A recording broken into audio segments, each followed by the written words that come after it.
السلام علیکم ورحمۃ اللہ وبرکاتہ۔ رب اشرح لی صدری ویسر لی امری واحلل عقدۃ من لسانی یفقہوا قولی۔ پارہ نمبر 12 ہے سورہ یوسف اور آیت نمبر ہے 48 سے، اور ان آیات کے اندر ہم مزید دیکھیں گے کہ حضرت یوسف علیہ السلام کو جو خواب ان دو آدمیوں نے جا کر بادشاہ کا سنایا تھا تو اس کی تعبیر کیا بتلائی تھی، وہ بہت ہی خوبصورت سی تعبیر ہے جو کہ عام بندہ ان تک نہیں پہنچ سکتا، وہ ہم جانیں گے انشاءاللہ۔ اعوذ باللہ من الشیطان الرجیم، بسم اللہ الرحمن الرحیم، ثم یأتی من بعد ذلك سبع شداد یأکلن ما قدمتم لہن الا قلیلا مما تحصنون۔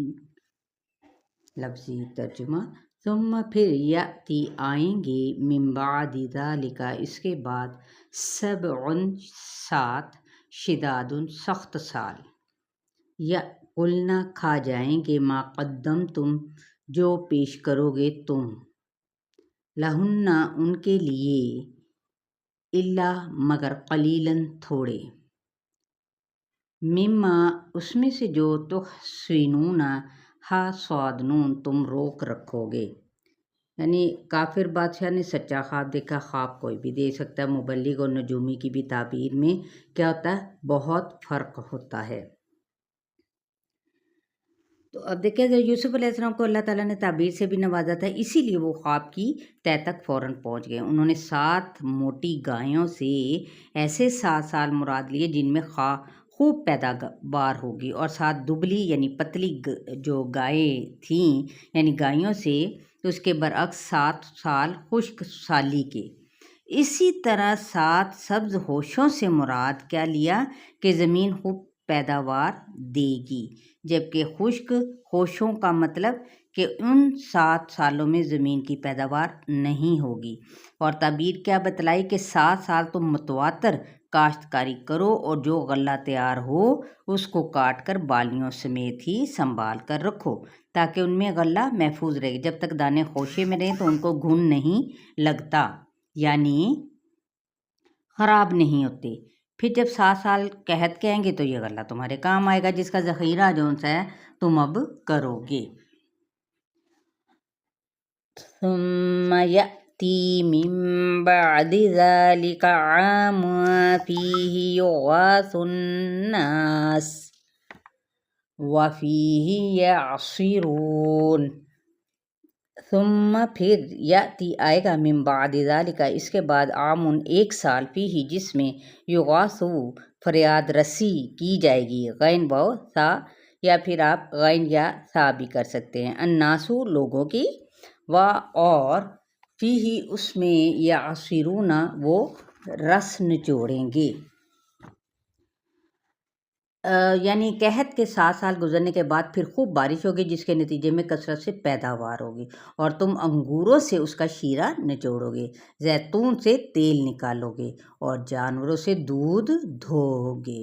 خواب کی اس تعبیر کو خواب سے کیسی لطیف مناسبت حاصل ہے، جیسے جس کو یعنی صرف وہی شخص سمجھ سکتا ہے جسے اللہ تعالیٰ ایسا صحیح ذوق سلیم اور ملکہ راسخہ عطا فرما دے، تو جو اللہ تعالیٰ نے حضرت یوسف علیہ السلام کو عطا فرمایا تھا۔ وقال الملك ائتوني به فلما جاءه الرسول قال ارجع إلى ربك فاسأله ما بال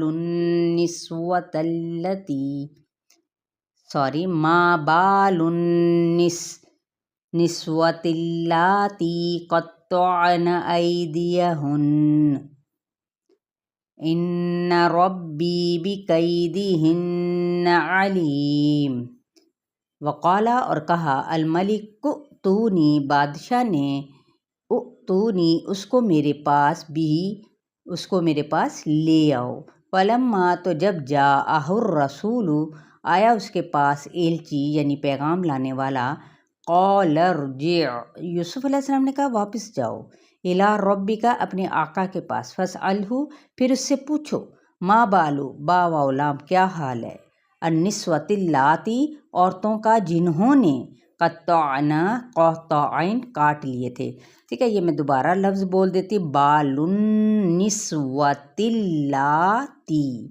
ٹھیک ہے، دیکھیں انسان ہے، انسان کی زبان سے کبھی بھی دیکھیں سمجھے اس کے اندر لرزش آ جاتی ہے، لیکن ہم نے اس کو کیسے اپنی اسی طرح ہماری جب تجوید میں بھی کوئی مسٹیک آئے تو ہم نے دوبارہ پلٹ کے اس کو دیکھنا ہے، اس کو سمجھنا ہے. ٹھیک ہے، ہم نے اعراب کا خاص طور پہ اور مخارج کا خاص طور پر خیال رکھتے ہوئے اس کو ادا کرنا ہے.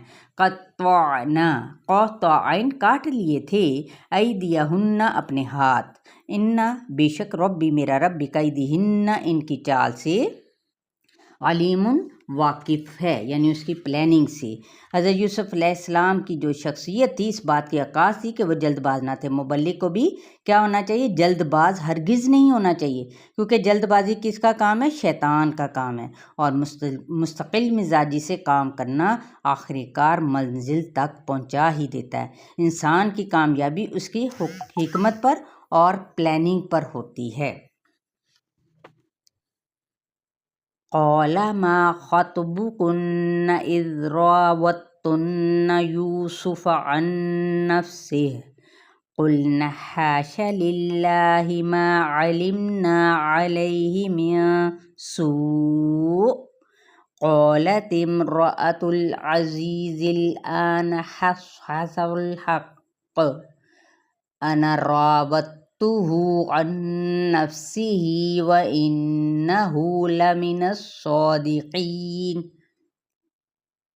قولا کہا کس نے؟ بادشاہ نے. ما خطبکننا خاطبہ کیا معاملہ ہے تمہارا؟ اذ راوتن راواو دال جب تم سب نے پھسلانا چاہا تھا یوسف علیہ السلام کو ان نفسہ ہی اس کے نفس سے. قلنا کہنے لگی خاشا للہ خا واشین حاشا للہ پاکی تو اللہ کے لیے ہے. ما علمنا نہیں جانا ہم نے علیہ اس پر من سوء کسی برائی کو. قالت امرأۃ کہنے لگی بیوی العزیزی عزیز کی الآن اب حصاد واضح ہو گیا الحق حق انا میں نے راوتہ پھسلانا چاہا تھا اس کو. کس کو؟ یوسف علیہ السلام کو. ان نفس ہی اس کے نفس سے وَإِنَّهُ اور بے شک وہ لمن الصادقین البتہ سچوں میں سے ہے. یوسف علیہ السلام کی پاک دامنی کا اعتراف کر لیا، یعنی تمام عورتوں نے. ادھر امراۃ العزیز کا بھی اعتراف کیے بغیر اب کوئی چارہ ہی نہ تھا. ذَلِكَ لِيَعْلَمَ أَنِّي لَمْ أَخُنْهُ بِالْغَيْبِ وَأَنَّ اللَّهَ لَا يَهْدِي كَيْدَ الْخَائِنِينَ. ذَلِكَ یہ لِيَعْلَمَ تاکہ وہ جان لے انی بے شک میں لم نہیں اخنہ میں نے خیانت کی اس کی خا واو نون بالغیبی غائبانہ طور پر غائن یا با وان اللہ اور بے شک اللہ تعالیٰ نے لا نہیں یہدی رہنمائی کرتا قید الخائنین خا واو نون خیانت کاروں کی چال کو. الحمدللہ یہ ہمارا 12واں پارہ کمپلیٹ ہوا. آپ لوگوں کی فیڈ بیک کا مجھے انتظار رہے گا کہ آپ نے اب تک کیا سیکھا، کیسے سمجھ آئی اس ناچیز کی. اپنی طرف سے بھرپور کوشش ہوتی ہے کہ آپ تک پوری ایمانداری کے ساتھ اس کو پہنچا سکوں. السلام علیکم ورحمۃ اللہ وبرکاتہ. اب آگے آپ کا کام ہے کہ آپ اسے ضرور شیئر کیا کریں.